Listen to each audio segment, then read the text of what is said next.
Coming up on KPBS Evening Edition, San Diego City Council votes on a proposed pay raise. We'll talk with the president of the commission who presented it and then told the council not to vote for it.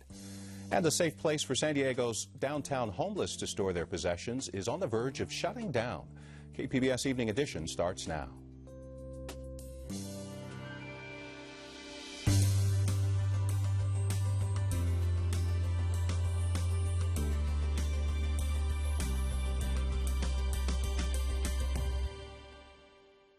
Good evening. Thanks for joining us. I'm Dwayne Brown. Joanne Farian is off tonight. It took a North County jury, less than 1 hour to come back with a guilty verdict today for a man who wounded 2 elementary school kids in a shooting rampage in Carlsbad. 42-year-old Brendan O'Rourke was convicted of 7 counts of premeditated attempted murder and another 7 counts of assault with a firearm. Nearly 2 years ago, he jumped a fence at Kelly Elementary and began shooting. O'Rourke pleaded not guilty by reason of insanity, and tomorrow the sanity phase of his case begins. That will determine whether he is sent to prison or to a state mental hospital. San Diego City Council made a quick decision to reject a proposal to increase their salaries by more than twice the current amount. The idea came from the City's Salary Commission. It's mandated to make recommendations every 2 years. But even during the presentation, the Commission's president advised the Council to vote against it. He wanted support for another idea regarding council salaries. Amitha Sharma talked with him earlier today before the meeting.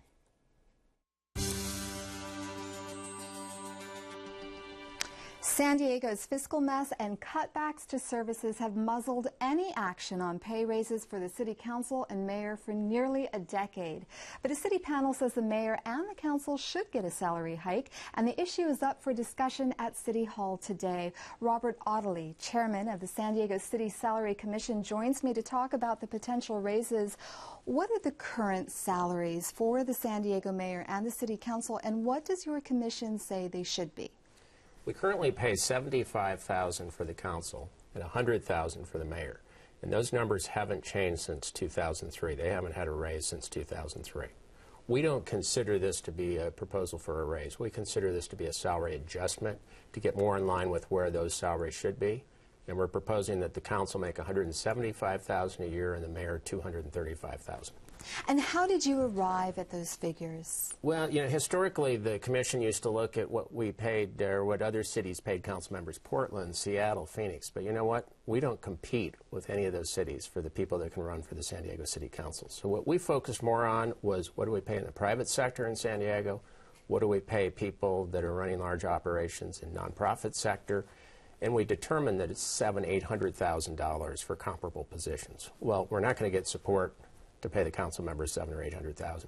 But what we tried to do was come up with a number that would make it possible for somebody who has been successful in the private or nonprofit sectors to come into the city and serve sort of as a citizen legislator for 4 years or 8 without having to dip into their principal. Because you know what? People aren't going to do that. So what we've done is we've limited our candidate pool to the point where what we have running for office are relatively young, inexperienced people that want to make it a career, that haven't yet been successful with large businesses, or independently wealthy people. And let's face it, the city of San Diego is the largest business in the city. Now, you say that you don't compare them to the salaries here to cities of similar size, but have you done at least a cursory look to see how San Diego does compare? Well, we did, and we're so far out of whack that even with this raise to $175,000, the council members in San Diego would make less than their counterparts in the city of Los Angeles, which is the nearest comparison city. County supervisors who don't vote on their own pay, and they're tied to the pay of judges, currently make $143,000. So we're not even close to what other jurisdictions are paying. Now, you yourself concede that San Diegans have typically opposed pay raises for their leaders, given the fact that we've got a fiscal mess and there's been a scale back to city services. Park hours have been cut back, library hours have been cut back. Given that sentiment, how do you depoliticize the process of giving the council and the mayor a raise? Well, that's the problem. I mean, it's been 10 years since they've had a raise. And what it is the political fear that if they vote for a raise in these times, they'll be criticized or it'll be used against them politically. So when we came in November and we met over 3 months, the thought was maybe we just shouldn't waste our time because we know what's going to happen today. They're not going to vote for a pay raise. But what we did instead was try to focus on a long-term solution to what's really become a dysfunctional situation. So we have two counter proposals that we want the council to act on first before they vote on their pay. The first proposal would be to refer to the Rules Committee to enact an ordinance that would come back to council before they vote on their pay, so that when you vote on the pay, you can't benefit from any increase. So it would preclude existing council members or mayor from benefiting from any raise. That would take the politics out of it, so they couldn't be accused of padding their own pocket, let's say. Number two, we're suggesting they refer to the Salary Setting Commission to come up with language by the end of this year to do a charter amendment to take away from the council this requirement that they have to vote on their own pay. Nobody else votes on their own pay. We don't do that in the private nonprofit sector. Why should we make them do that? It's really unfair. So that we'd have a charter amendment whereby we'd tie it to judge salaries or something else. So very quickly, the City Council is going to discuss this today. What do you expect to happen? Well, historically what's happened is they blow it off. They don't treat it seriously. What we're trying to do today, by setting aside the salary issue and suggesting they defer that and focus on these other two issues, that they work with the Commission and try to come up with a long-term solution. Because if they don't act today, my fear is that you'll never get anybody that's serious that wants to serve on the Salary Setting Commission again. It'll be a waste of time. And things are only going to get worse economically at the city as we go into a salary freeze if the pension reform measure passes. So we think today is the window to do something, and it doesn't require raising the pay. It just requires creating a new system. Bob Ottley, thank you so much for speaking to us. Well, thank you for having us. That interview with Amitha Sharma was recorded before today's vote. City Council rejected both the salary increase and the proposal for a charter amendment, saying that it would cost too much to pass an amendment. A place for San Diego's downtown homeless people to store their possessions is in desperate need of funding to remain open. After a year in operation, it's already being credited for taking scores of shopping carts off the streets and for providing relief to many homeless who've turned around and even gotten jobs. This used to be a common sight on many of the side streets of downtown San Diego. Homeless people camped out next to their possessions because they had no other place to keep them secure. That's why the Waterman Check-In Center was created last February. Within 8 days, we were filled to capacity. The idea for the facility came from David Ross, the Waterman, a name he earned on the streets for distributing bottled water to homeless people. Today, the Check-In Center, bearing his name, provides about 360 secure bins for people to keep their belongings off the street. Now, the process is you come in and get a bin. You get a bin and you're bin number 102. Well, you show your ID. We have a file on you. And no drugs, no alcohol, no weapons, appropriate things. And you can keep that bin for as long as you have the need. Ross says many homeless people visit the center 2 or 3 times a day so they can change their clothes, prepare for a doctor's visit, or even job interview. And we've had probably over 150 people who have gotten jobs as a result of having this connection for their personal belongings. It's an amazing thing because it relieves them of that anxiety. But the Check-In Center is running out of money. Councilmember Todd Gloria convinced the city to come up with $45,000 to keep it open through June. Rick Gentry with the San Diego Housing Commission says if this valuable resource shuts down, you see more shopping carts, you'd see more people with knapsacks on their backs, you'd see people with their entire possessions being carried around either front of or behind them. Gentry says the San Diego Housing Commission is accepting donations on behalf of the facility. Just be sure to make a note. Your donation is going for the Waterman Check-In Center. Thousands of college students from across the state gathered at the Capitol today to protest rising tuition fees and budget cuts. California's public universities have had their budgets cut by about 23% over the past 4 years. Students were joined by protesters from the Occupy movement and supporters of a proposed millionaire's tax. For the first time in a few weeks, we can tell you gas prices didn't go up this morning in San Diego. They didn't go down either, though. The average for a gallon of regular held steady at $4.37 a gallon. We're paying 53 cents more per gallon than we did a month ago. He already owns UT San Diego. Now developer Doug Manchester is reportedly looking at the Orange County Register. Voice of San Diego quotes Manchester as saying he's interested, but there's no deal right now. Apparently, the Register's owner is not taking any bids. Another sellout for San Diego's largest convention, Comic-Con. Badges went on sale Saturday morning at 8. They were gone before 10 o'clock. This year, organizers tried a new system to avoid a repeat of last year when the online registration crashed. There were some intermittent problems in getting folks registered. A San Diego councilman is crisscrossing neighborhoods to become the city's next leader. Coming up, a closer look at Carl DeMaio in the first of a series, profiling the 4 major candidates running for San Diego mayor.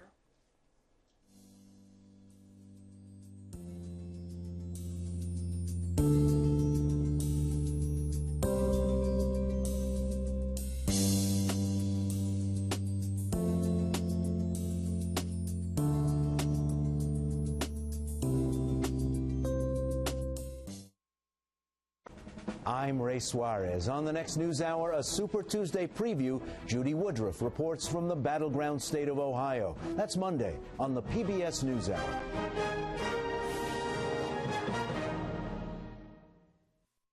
Miss the Saturday dance. It's Tony Bennett. I wake up in the morning, I can't wait to sing. He's the singer they all want to sing with, and they do. Recording his hit album, Duets 2. Look for Lady Gaga, Faith Hill, Josh Groban, Andrea Bocelli, Queen Latifah, Michael Bublé, and more when they join the legendary Tony Bennett for Duets 2. Only on Great Performances. Wednesday at 9 on KPBS. The American people have named PBS the most trusted source of news and public affairs for the 8th year in a row. Trust. The American people have spoken. Thank you. KPBS Evening Edition is made possible by Joan and Irwin Jacobs and by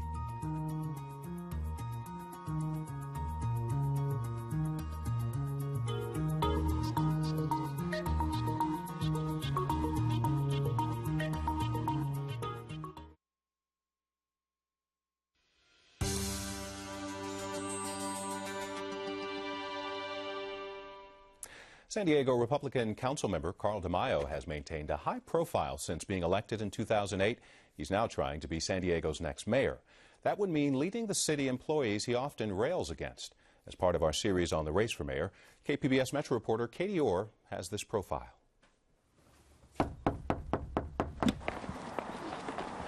I'm Carl DeMaio. I'm your council member here, and I'm walking door to door today as part of my campaign for mayor. It's a Sunday morning, and city councilman and mayoral candidate Carl DeMaio is walking the neighborhoods of Rancho Bernardo trying to connect with potential voters. He heads out alone, no staff members hovering nearby.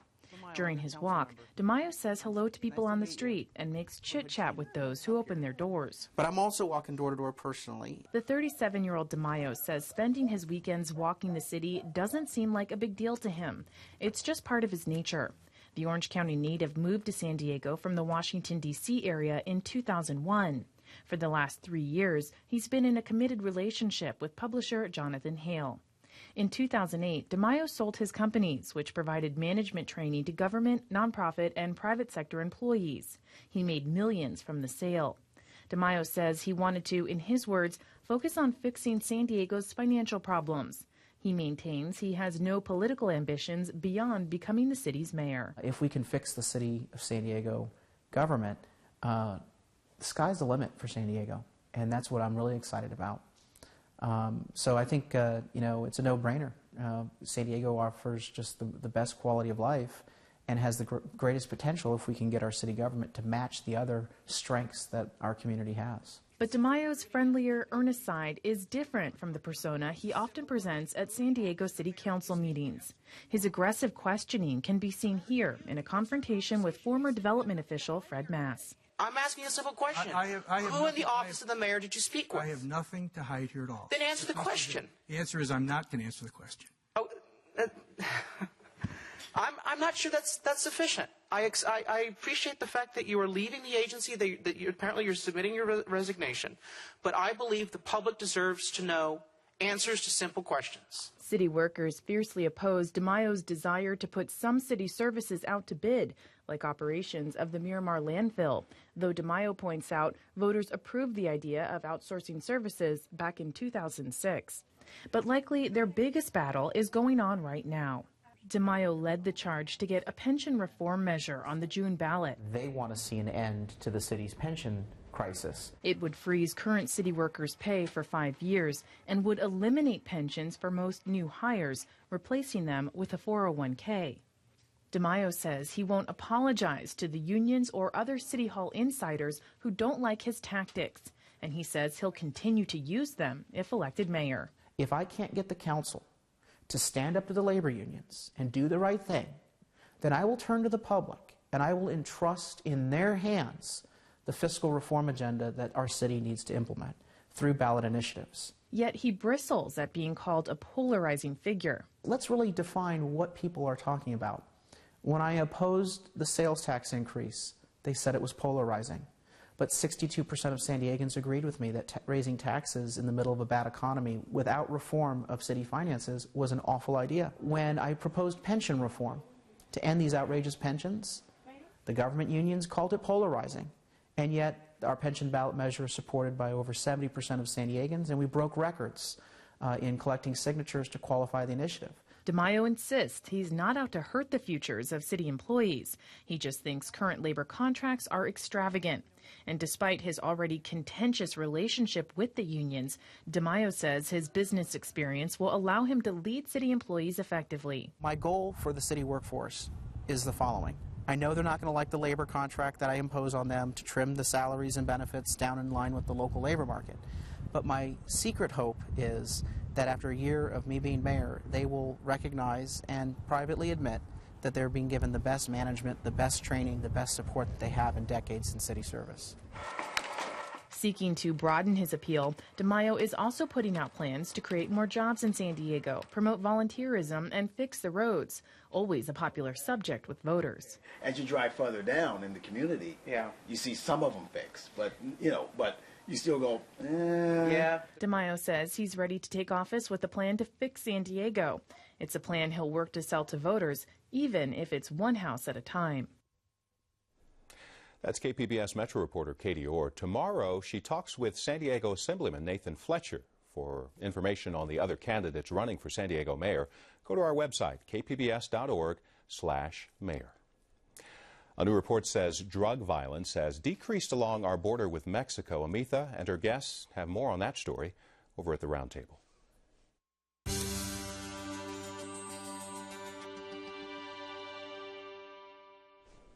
Drug violence along the U.S.-Mexico border dipped in 2011, but the numbers are still staggering across Mexico.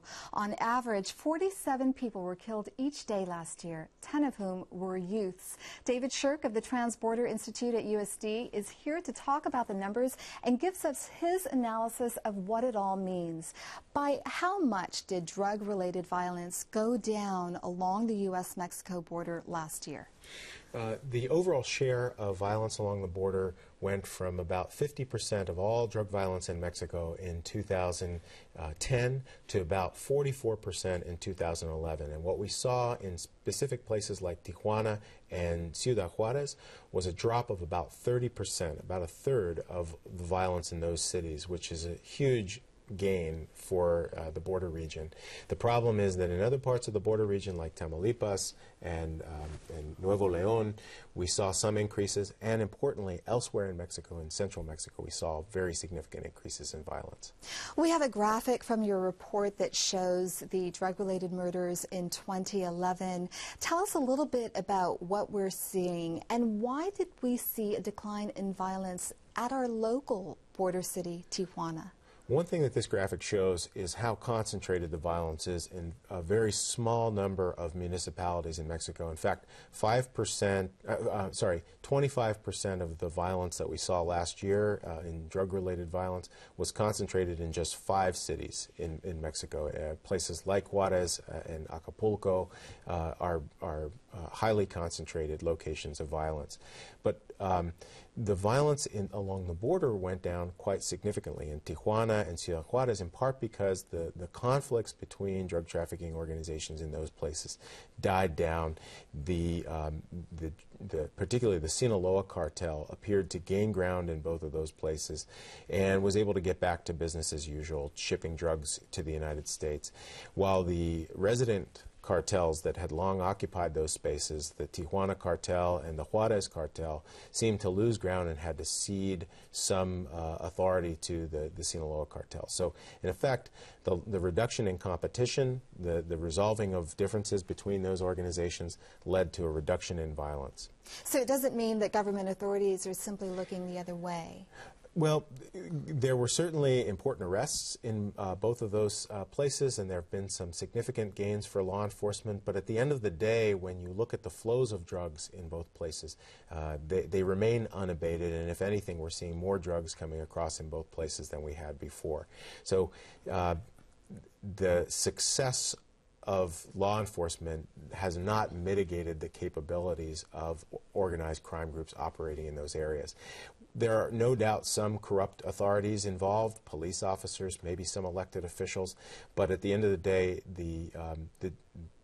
there are real law enforcement efforts being done to try to control organized crime, and unfortunately they are not adequately successful.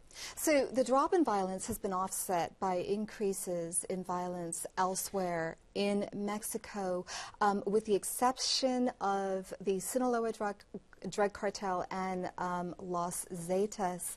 Some of these drug cartels have actually weakened. They've splintered. But which cartel is running the show in Tijuana? That's a good question. I mean, we don't know exactly how badly the Tijuana cartel, which has long been run by the Arellano Felix family, we don't know how weakened it is. There have been numerous arrests. Several of the brothers have been arrested. One was killed in the last decade. But there's a lot of evidence that suggests that the Sinaloa cartel has effectively moved into Tijuana, is able to move drugs through Tijuana. We found 2 big tunnels in December. So we think that Sinaloa has taken over Tijuana. Now, you write that the U.S.-Mexico anti-drug partnership remains strong, but we're coming off a year of revelations that the U.S. Bureau of Alcohol, Tobacco, Firearms, and Explosives allowed weapons to be smuggled into Mexico with the idea of tracking them to drug cartel leaders. But now hundreds of those weapons they've lost track of. What effect has that had on the U.S.-Mexico partnership? Surprisingly, it has not caused frictions between the United States and Mexico, certainly not at the level that we've seen between Democrats and Republicans in Washington who are fighting over this issue. The U.S.-Mexico relationship has improved dramatically since the 1980s, when there was a lot of tension between both countries over the drug issue. There's a higher degree of confidence and trust between U.S. and Mexican authorities. We are extraditing, or Mexico is extraditing more criminals from Mexico to the United States than ever before. So that trust, I think, has allowed U.S. and Mexican authorities to overcome serious setbacks like the Fast and Furious operation that you mentioned and other investigatory snafus that have occurred recently. Now, you believe that there needs to be serious consideration of alternatives to the current drug policy. What are those alternatives? Well, if at the end of the day, the best answer to reduce violence in Mexico is to allow drug traffickers to get back to business as usual, that to me seems to be a very cynical outcome for the 50,000 people who've been killed in the last 5 years, 10,000 people a year, almost on par with what we've seen in the Vietnam War. My suspicion is that the best way to get at the consumption problem is to investigate legalization as an alternative, but we haven't seriously asked that question. Most politicians are afraid to think about legalization, even though there's growing political will in the United States. In places like California, Colorado will be considering it this year for marijuana. So I think we need to at least ask the question of what could happen with legalization. David Shirk, thank you so much for speaking to us. Thank you so much. In a moment, we'll have some of your reactions to a proposal to give San Diego City Council a pay raise. This is KPBS Evening Edition.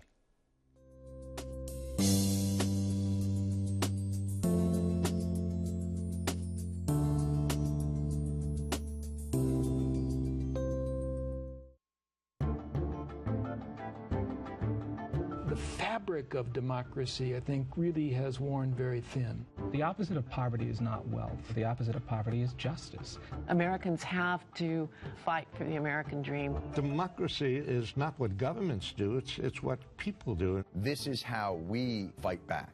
Moyers and Company. I'm Bill Moyers. Join me Friday nights at 10 on KPBS San Diego. Hi, I'm Elsa Sevilla.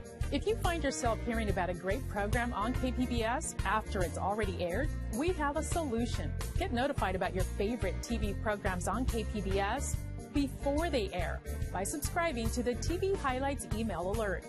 This daily email will feature the best programs coming up right here on KPBS TV, so you can make a date to tune in or plan to record it. It's easy to register. Just go to kpbs.org/alerts.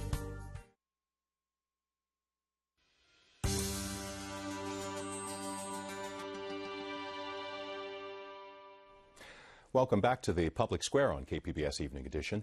San Diego City Council has shot down a proposal to increase their salaries. Last Friday, we asked for your opinion about the idea. Here's some of what you said on kpbs.org. Philosopher 3000 writes, "It is unnecessary to pay our mayor or city council. There are many qualified people who will pay to hold those positions. The entire concept of a public servant being compensated in amounts comparable to the hyperinflated corporate salaries of private sector cronies is based upon a false premise. Government agencies are not businesses. They cannot go out of business. They do not respond to market forces. They set their own price through taxes and have a monopoly upon power." Philosopher also says this whole conversation is surreal and adds, if you want to make sure that the city council can afford transportation, buy them a $72 a month bus pass. And we got this comment from J.B. Polhamus. Do they deserve even what they get? I think not. This is outrageous. Of course, you can weigh in on the conversation by following us on Twitter, liking us on Facebook, and of course, you can email us. Not only did the council reject the proposal to give themselves a raise of more than 100%, they also rejected changing the city charter regarding pay raises. That amendment would have eliminated the council's ability to vote on its own raises, but council members said a charter amendment would be too expensive. A guilty verdict was handed down today to a man who wounded 2 second graders during a shooting rampage at a school in Carlsbad. Tomorrow morning, the sanity phase begins in the trial of Brendan O'Rourke. That phase will determine whether he's sentenced to prison or a state mental institution. And gas prices held steady in San Diego today for the first time in weeks. Still, prices are nearly 60 cents a gallon higher than they were a month ago. You can watch and comment on any of the stories you saw tonight on our website, kpbs.org/evening edition. Thanks for joining us. You have a great night. We leave you with a look at the forecast.